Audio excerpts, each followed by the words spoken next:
Good morning. आज की इस वीडियो में बात करने वाले हैं कि एक ऐसा संगठन जो भारत में बना और बनाने वाला कोई अंग्रेज, और ये संगठन भारत में बना और बनाने वाला कोई अंग्रेज था, लेकिन ये संगठन बनने के बाद ये संगठन ने भारत से गुलामों, ये जो अंग्रेज थे ना, जो कमीनापन दिखा रहे थे भारत में, ये गुलामी गुलामी कर रहे थे ना, हिंदुस्तान को मार काट रहे थे, इनको हिंदुस्तान से रफू चक्कर भी किया, भगाया सबको हिंदुस्तान से।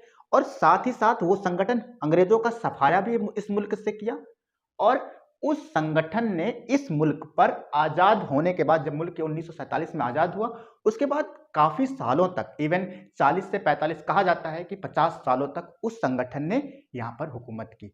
तो जब संगठन ने, अरे भाई, अंग्रेजों का भी सफाया किया और हुकूमत भी की थी, तो संगठन वो बना कैसे, बनाने वाले कौन थे, और संगठन बना जब, तो उसमें उतार चढ़ाव भी हुए, कुछ संगठन के विरोध में भी खड़े हुए, तो संगठन के पक्ष में भी खड़े हुए। तो इस सारी चीजों को हम इस वीडियो में समझने वाले हैं। वो संगठन कौन सा संगठन था, तो ठीक है। पहली चीज, आप एक तारीख जाने, 28 से 30 दिसंबर, 28 से 30 दिसंबर साल था 1885। देखो, 1885 में बंबई में एक सम्मेलन होता है, बंबई में एक बैठक होती है, और इस बैठक में कई लोग शामिल होते हैं। और बैठक के पीछे की कुछ कहानी समझो। देखो, हिंदुस्तान जो था, हिंदुस्तान पर जो बंगाल पर जब रेगुलेटिंग एक्ट आया, रेगुलेट करने के लिए, हुकूमत करने के लिए, तो धीरे धीरे धीरे धीरे पूरे हिंदुस्तान पर ये अंग्रेज छाते चले गए, और हर लोगों को मुर्गा बना रखा था अंग्रेजों ने। तो 1885 में कहां पर, बंबई में, कहां पर, मुंबई में एक क्या होता है, सम्मेलन होता है। क्या होता है, सम्मेलन होता है। अब मुंबई में जब ये सम्मेलन होता है ना, तो इस सम्मेलन में भारत के जितने भी प्रांत थे उस समय, जितने भी प्रांत थे 1885 में, जितने भी स्टेट थे, उस सभी स्टेटों से एक एक व्यक्ति को बुलाया गया, नुमाइंदा बनाकर, रिप्रेजेंटेटिव बनाकर। जैसे आप भी समझो कि हमारे सुल्तानपुर क्षेत्र से सांसद की जो सीटें हैं, उस क्षेत्र से कोई सांसद लोकसभा में जा रहा है, कोई दूसरी जगह से, मतलब अलग अलग हिंदुस्तान के अलग अलग एरिया से व्यक्ति जो सांसद के रूप में चुने जाते थे, वो एक लोकसभा में इकट्ठा होते हैं, एक जगह पे इकट्ठा होते थे, तो अपने अपने क्षेत्रों का मुद्दा उठाते थे। तो इसी प्रकार यहां पर 72 प्रतिनिधि अलग अलग प्रांतों से इकट्ठा होकर बंबई में पहुंचते हैं इस सम्मेलन में, 1885 के सम्मेलन में। और इस सम्मेलन में जो सबसे अहम भूमिका निभाई थी, A.O. हुम ने निभाई थी। किसने, A.O. हुम ने निभाई थी। A.O. हुम ने इस सम्मेलन में सबसे अहम भूमिका निभाई थी। अब देखो, A.O. हुम जो थे, ये एक अधिकारी थे, सिविल अधिकारी थे, ठीक है। A.O. हुम ने सिविल अधिकारी थे, और इन्होंने चाहा कि नहीं, हिंदुस्तान में एक ऐसा संगठन होना चाहिए, एक ऐसी सभा होनी चाहिए, जो सभा क्या करे, एक सहमति के रूप में, सभी लोगों की सहमति के रूप में हिंदुस्तान के पक्ष के लिए कुछ बातें सोच सके। तो इनका मानना तो सही था, क्योंकि उस समय कोई मजबूत संगठन नहीं था जो हिंदुस्तान को इन अंग्रेजों की नीतियों का विरोध कर सके, कोई मजबूत संगठन नहीं था। तो A.O. हुम ने ऐसा संगठन बनाने के लिए जी और जान लगा दिया। तो इन्होंने 1885 में एक सम्मेलन जो हुआ बंबई में, इस बंबई में अधिवेशन में, इस बंबई के सम्मेलन में A.O. हुम ने एक संगठन बनाया। क्या बनाया, एक संगठन बनाया, और इस संगठन को क्या नाम दिया, इस संगठन को नाम दिया भारतीय कांग्रेस पार्टी। कांग्रेस पार्टी। अब भारतीय कांग्रेस पार्टी कब बनी, 1885 में। इसके पीछे थोड़ी सी कहानी आप जान लो। देखो, एक चीज आप ये समझो, जब भारत पर इस अंग्रेजों की हुकूमत शुरू हुई ना, तो एक एक्ट शुरू हुई थी, उस एक्ट का नाम था रेगुलेटिंग एक्ट। ये एक्ट आया था 1773 में। इस एक्ट पर बंगाल से शुरू हुआ था। पूरा इतिहास बताना मकसद नहीं है हमारा, सिर्फ आपको इशारे की तरफ ले जाना है। 1773 में बंगाल से ये कार्यक्रम शुरू होता है हुकूमत करने का। बंगाल पर इनकी हुकूमत काबिज हो चुकी थी, अवध और बंगाल पर। तो इन्होंने 1773 से किसकी हुकूमत काबिज हो गई थी, ईस्ट इंडिया कंपनी की हुकूमत काबिज हुई थी, ठीक है। किसकी हुकूमत, ईस्ट इंडिया, क्योंकि ये कंपनी ही ये कंपनी ही क्या करती थी, हुकूमत करती थी 1773 से। 1773 से ईस्ट इंडिया कंपनी ने रेगुलेट करना शुरू किया, शासन करना शुरू किया, और ये सारे नियम बन के कहाँ से आते थे, ब्रिटिश पार्लियामेंट करती थी, बना के भेजती थी, लेकिन डायरेक्टली नहीं, इस कंपनी के थ्रू ब्रिटिश हुकूमत, ब्रिटिश सरकार इस कंपनी के थ्रू हुकूमत करती थी। तो हिंदुस्तान पर 1773 में इस कंपनी ने हुकूमत किया। तो ये जो पावर थी ये चलती गई चलती गई चलती गई चलती गई, और कब तक, 1773 से 1858, ये जो इतना जो समय है, इधर का लगभग जितना साल है और इधर का साल, लगभग ये 125 साल, लगभग 90 साल, 90 साल इंडिया पर जो था किसकी हुकूमत थी, ईस्ट इंडिया कंपनी की, ईस्ट इंडिया कंपनी की 90 साल, ठीक है। लेकिन 90 साल के बाद एक इत्तेफाक हो जाता है 1857 में। 1857 को भारत की पहली क्रांति कहा जाता है, भारत की पहली क्रांति होती है।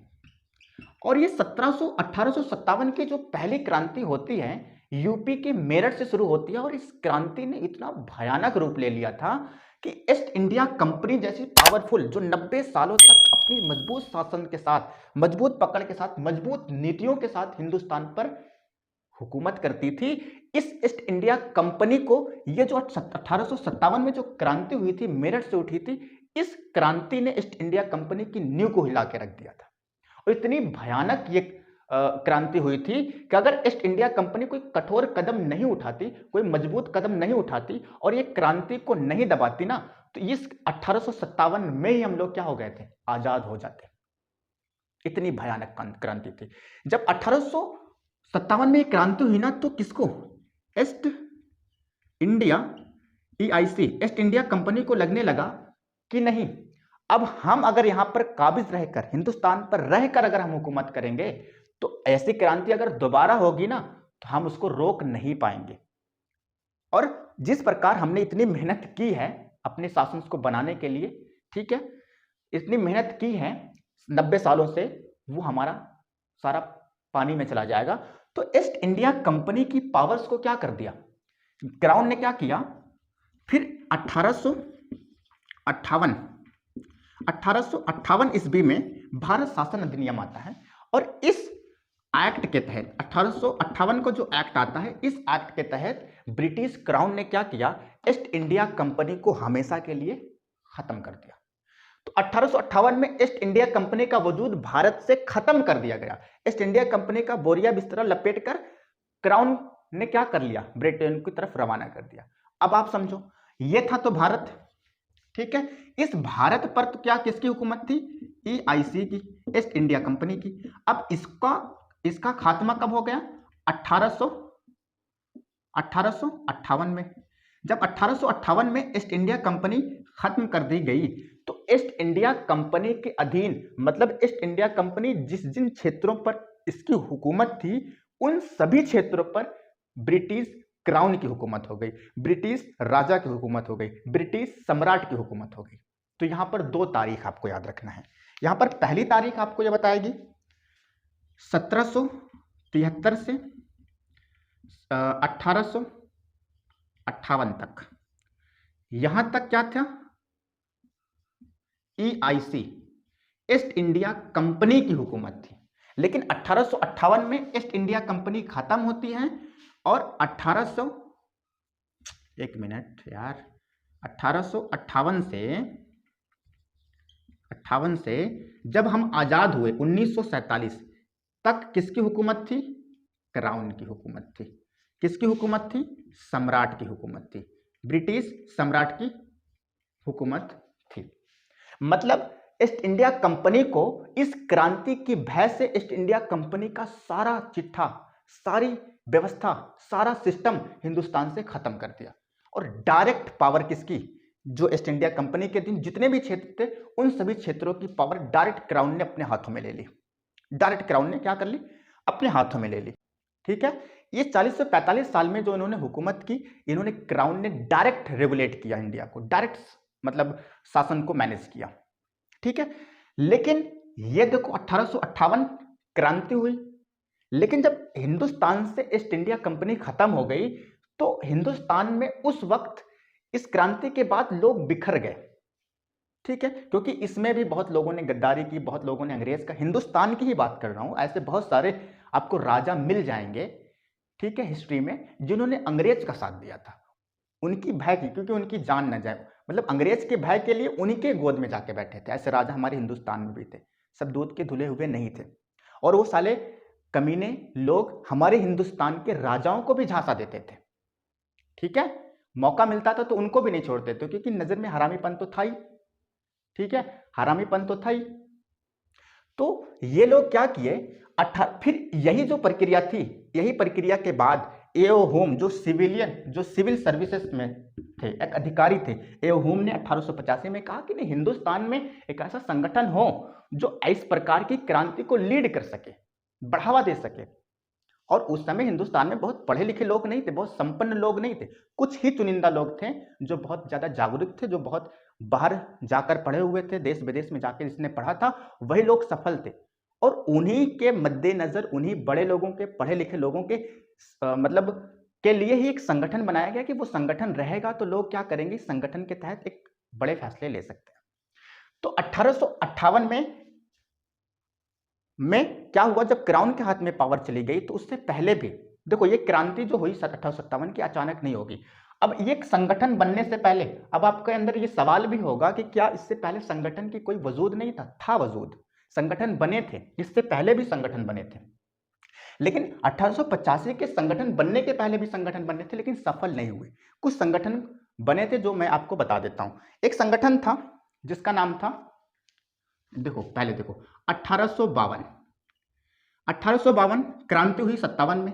ये जो क्रांति होती है, ये जो संगठन बनते हैं, ये जो 1947 का हमें अचीवमेंट मिला, आजादी मिली, ये आजादी एक दिन में नहीं मिल गई, ये अचीवमेंट एक दिन में नहीं मिल गया, इसके पीछे 1857 की भी मेहनत शामिल है। 1885 में जो संगठन की ये प्रक्रिया बनी, इसकी मेहनत भी शामिल है, ठीक है। 1852 का जो संगठन था, इसकी मेहनत शामिल है। अगर कोई बंदा एक दिन में सिलेक्शन पाकर यूपीएससी का सिविल आईएएस बन जाता है, आईपीएस बन जाता है, तो जिस दिन वो आईपीएस बना, उस दिन तो आईपीएस बना, उसको मंजिल मिली, लेकिन उसके पीछे कितनी मेहनत शामिल है, कितनी रातों की मेहनत शामिल है, कितनी रातों उन्होंने कुर्बानी की है, तो वो तो वही जान सकता है। तो ये 1947 में भारत को आजादी तो मिली, लेकिन इसके पीछे कितनी कुर्बानियां शामिल थी, कितने संगठन बने, टूटे, कितने लोग शहीद हुए, कितने लोगों का घर उजड़ गया, इसके पीछे बहुत सारी कुर्बानियां शामिल थी। आखिरकार इस कुर्बानियों के से गुजरते गुजरते गुजरते गुजरते एक दिन हमें मंजिल मिली, एक दिन हम इनको, एक दिन ऐसा आया जब 1947 में इनको हम हिंदुस्तान से भगा चुके। लेकिन ये जो हिंदुस्तान से भाग के भी गए थे ना, इसके पीछे की भी कहानी थी, जिसमें दूसरा विश्व युद्ध का बहुत बड़ा रोल था, ठीक है। हम जब शीत युद्ध के बारे में, कोल्ड वार पढ़ेंगे, या फर्स्ट वर्ल्ड वार जब पढ़ेंगे, तो उसमें हम इस चीज को समझेंगे कि ब्रिटेन पांव से लंगड़ी कैसे हो गई थी और मजबूरी में हिंदुस्तान को छोड़ के गई है, ठीक है। अब ये संगठन बनने से पहले भी कुछ संगठन बने, लेकिन वो संगठन क्या थे। 1852 में एक संगठन बनता है, बंबई एसोसिएशन,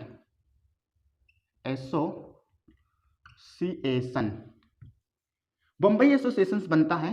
कहां पर इसका मुख्यालय था, बंबई में था।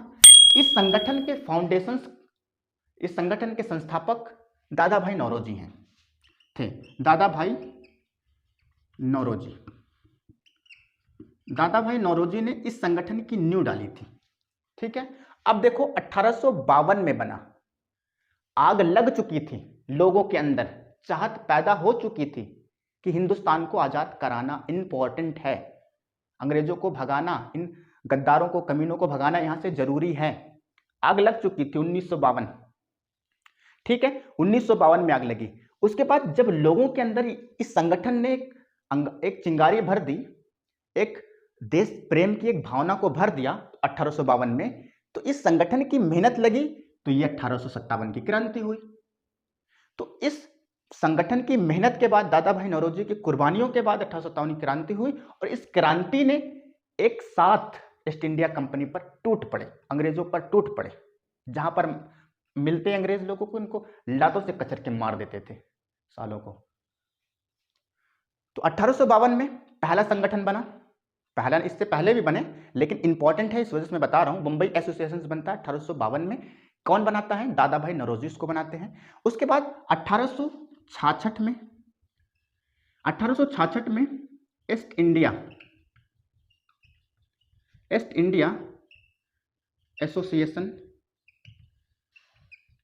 एसोसिएशन बनता है 1866 में। कहां पर इसका मुख्यालय था? लंदन में। कहां पर मुख्यालय था? ईस्ट इंडिया एसोसिएशन का मुख्यालय लंदन में था। इसके पीछे थोड़ा सा एक कहानी है। लंदन में ये संगठन बनाने का मकसद क्या था और किसने बनाया था? दादा भाई नौरोजी ने। दादा भाई नौरोजी ने। इस दादा भाई नौरोजी ने जो दो एसोसिएशन, दो संगठन की स्थापना की। एक बंबई एसोसिएशन का स्थापना की 1852 में। उसके बाद क्रांति के बाद 1866 में एक स्थापना हुई। कब? जब ईस्ट इंडिया कंपनी एसोसिएशन के नाम से जब लंदन में बनी। इसके पीछे थोड़ी सी कहानी आप समझ लो। देखो 1852 में जो संगठन बना, इस संगठन में आग भरी गई देश की भावना के लिए, प्रेम के लिए कि अपने देश के लिए लड़ो, आगे आओ, निकलो और अंग्रेजों को कचर के कूच के भगाओ यहां से। तो 1852 में जब ये आग भरी गई तो 5 साल बाद ये इस चिंगारी ने आग का रूप लिया। 1857 की भयानक क्रांति होकर ईस्ट इंडिया कंपनी को यहां से उखाड़ फेंकती है। और कब? मैंने बताया 1858 में। 1858 में जब उखाड़ फेंकती है तो क्राउन ने क्या किया? डर की वजह से कि कहीं दोबारा ऐसा ना हो जाए, तो इन्होंने क्या किया? ईस्ट इंडिया कंपनी का सारा व्यवस्था क्या कर दी? खत्म कर दी। ईस्ट इंडिया कंपनी को जमीन, हिंदुस्तान की जमीन से खत्म ही कर दिया। उनकी शासन व्यवस्था को हमेशा के लिए खत्म कर दिया। कब खत्म किया? 1858 में, राइट। लेकिन जब देखा कि क्राउन ने क्या कर दिया, ईस्ट इंडिया कंपनी के व्यापारी सिस्टम को, शासन प्रणाली को, सबको खत्म कर दिया और जो ईस्ट इंडिया कंपनी जहां पर हुकूमत करती थी, सारी व्यवस्था को क्राउन ने डायरेक्ट अपने हाथ में ले लिया 1858 के बाद। अब 1858 और 1866 इस चीज को मैं इससे कनेक्ट कर रहा हूं। अब समझो, इसका मुख्यालय बंबई में बनाया गया। आग भरी गई, हिंदुस्तान में ईस्ट इंडिया कंपनी थी तो ये क्रांति हुई। लेकिन जब ईस्ट इंडिया कंपनी उठ के चली गई तो ईस्ट इंडिया एसोसिएशन के नाम से ब्रिटेन में ही, लंदन में ही, मतलब ब्रिटेन में ही एक संगठन बनाती है और वो संगठन वहां के लोगों को जागरूक करती है कि ये जो आपके सम्राट है ना, ये हमारे देश में हरामीपन कर रहे हैं। ठीक है, हमारे देश में क्या कर रहे हैं? एक शासन व्यवस्था जो हमारा देश है, हमारी जन्मभूमि, हमारे लोग हैं और इन पर अत्याचार कर रही है। मतलब ये एसोसिएशन वहां के लोगों को जागरूक करने के लिए बनाया गया था ताकि लंदन के लोग सम्राट के विरोध करने के लिए खड़े हों। किसने बनाया था? दादा भाई नौरोजी ने। और ये क्राउन के विरोध करने के लिए वहां पर बनाया गया था, क्योंकि 1866 में हिंदुस्तान पर क्राउन की हुकूमत थी, ना कि ईस्ट इंडिया कंपनी की। समझ में आ रहा है? अब 1866 में हुआ जब लोगों ने ये दो एसोसिएशंस बने, दो एसोसिएशंस बनी, तो 1876 में एक और बंबई में, 1876 में कलकत्ता में एक और इंडियन एसोसिएशन बनाया जाता है। कौन सा एसोसिएशन?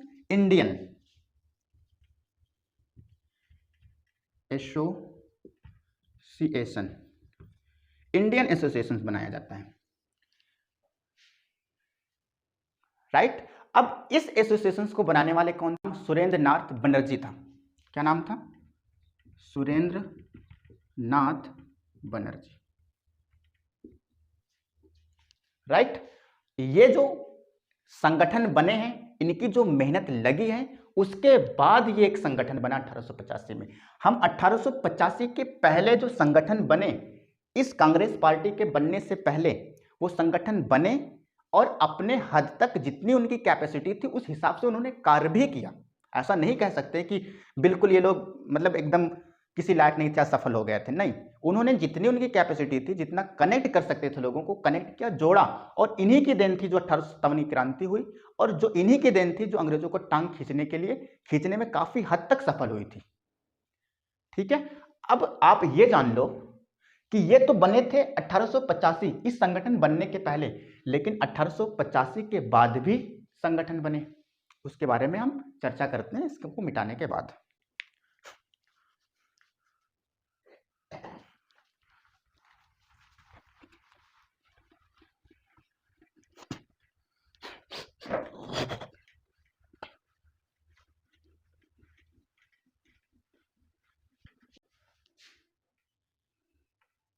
1885 ये जो संगठन बना, 1885 के संगठन बनने के पहले 1852 का, इसके पहले 1866 का, इससे पहले 1876 का, ये सारे संगठन बने पहले, ठीक है, पहले ये सारे संगठन बने। इसके बाद ये बना, ठीक है। इसके संगठन बनने के बाद कौन सा संगठन बना? ये संगठन का नाम क्या था? मैंने बताया आपको, भारतीय कांग्रेस पार्टी, ठीक है। इस पार्टी में मतभेद हुए, इस पार्टी के पक्ष में भी बहुत लोग रहे, इसके भी पक्ष में भी रहे, लेकिन 1885 के बाद के कुछ संगठन बने। देखो, एक है 1916 में, 1916 में बनता है, 1916 में होम रूल लीग की स्थापना होती है। अब होम रूल लीग की स्थापना श्रीमती एनी बेसेंट करते हैं और बाल गंगाधर तिलक करते हैं। कहां पर? पुणे में। पुणे में इसकी स्थापना होती है और स्थापना करने वाले बाल गंगाधर तिलक और प्लस एनी बेसेंट। बाल गंगाधर तिलक और एनी बेसेंट ने होम रूल लीग की स्थापना की। अब इस संगठन की स्थापना होने की क्या जरूरत थी? जरूरत इस प्रकार पड़ी क्योंकि कुछ लोग ऐसे भी थे, बाद में बाल गंगाधर तिलक भारतीय जनता पार्टी में, बाद में बाल गंगाधर तिलक भारतीय कांग्रेस पार्टी में शामिल होते हैं जब इनको सफलता नहीं मिलती होम रूल लीग से, ठीक है। अब इसके बाद दूसरा जो संगठन बनता है 1923 में, इस संगठन का नाम क्या था? स्वराज पार्टी। इस स्वराज पार्टी की स्थापना होती है कलकत्ता में। देखो, संगठन पे संगठन बन रहे हैं, मतलब जागरूकता आ रही है देश के लिए। ये लोग अब चाह रहे हैं कि नहीं, अब बहुत हो चुका ये हरामीपन इन अंग्रेजों का, अब इनको खदेड़ो, यहाँ से लात मार के निकालो इन सालों को। तो इन क्या किया? कलकत्ता में स्वराज पार्टी बनी और इसकी स्थापना करने वाले संस्थापक थे नेहरू के, पंडित जवाहरलाल नेहरू के पिताजी मोतीलाल नेहरू। कौन? मोतीलाल नेहरू।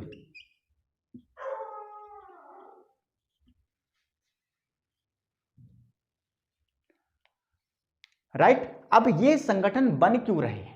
ये संगठन बन इसी वजह से रहे हैं क्योंकि इसमें भारतीय कांग्रेस पार्टी में सूरत अधिवेशन में मतभेद हो गया था, क्योंकि गरम दल और नरम दल में कांग्रेस पार्टी बट गई थी, इनके बीच में मतभेद उत्पन्न हो गया था। मतभेद पैदा किस वजह से हुआ था? जब हम कांग्रेस की स्थापना के बाद के अधिवेशन बताएंगे, इनके सम्मेलन कब कब हुए और किस वजह से हुए, और इनके अध्यक्ष कैसे चुने जाते थे और कौन कौन इनके अध्यक्ष हुए।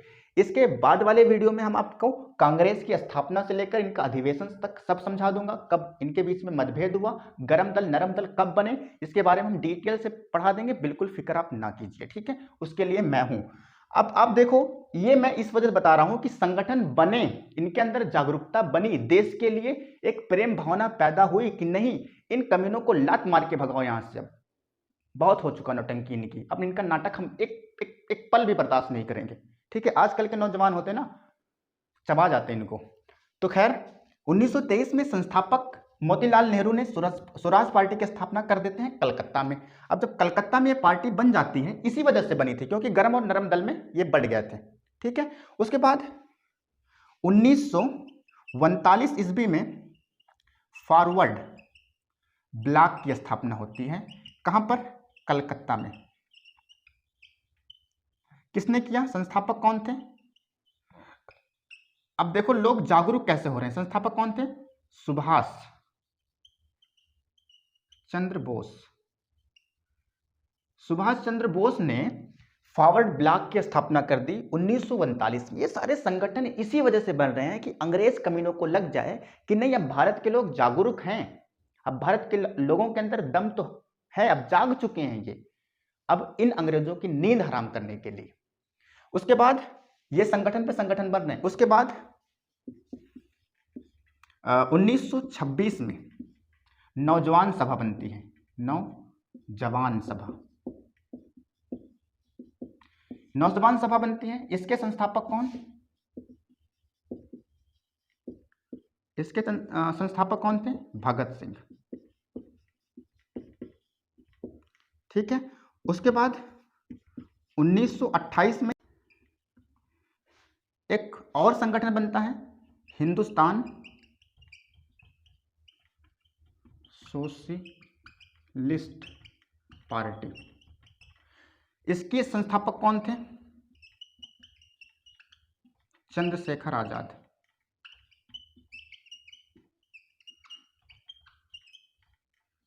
चंद्रशेखर आजाद।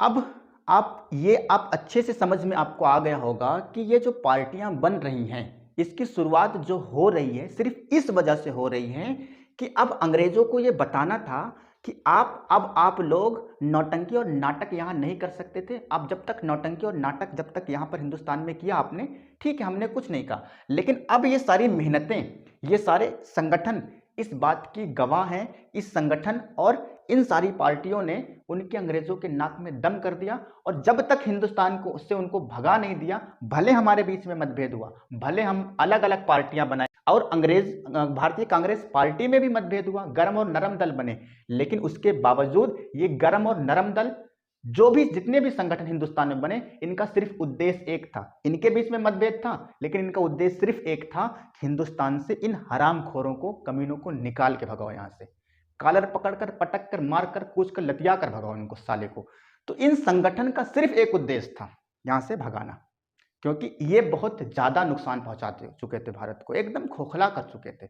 और हिंदुस्तान में इन्होंने जो हुकूमतें की, सिर्फ फूट डालो, शासन करो की नीति वगैरह जो हुई थी। और आपको मैं इस वीडियो में ये नहीं समझाने वाला कि 1885 के बाद भारतीय कांग्रेस पार्टी जब बनी, इसके बाद इनकी क्या व्यवस्था थी, इनकी किस प्रकार नीतियां थी, और कैसे ये गर्म और नरम दल में बढ़ गए। ये वीडियो बहुत लंबा हो जाएगा, इसके बाद वाले वीडियो में मैं आपको ये समझा दूंगा एकदम डिटेल के साथ में। 1885 के बाद इनका पहला अधिवेशन, दूसरा, तीसरा, चौथा, पांचवा, जितने अधिवेशन हुए हैं इंपॉर्टेंट सब अब मैं आपको बता दूंगा। बंगाल विभाजन कैसे हुआ, इनके बीच में गर्म और नरम दल में विभाजन कैसे हो गया, और कैसे एक दूसरे के खिलाफ हो गए। उसके बाद खिलाफ होने के बाद ये पार्टियां बनी। इसमें नरम और गर्म दल का कहने का मतलब ये था कि हम अंग्रेजों के साथ नरमी से बर्ताव नहीं करेंगे, वो जो गर्म दल वाले थे।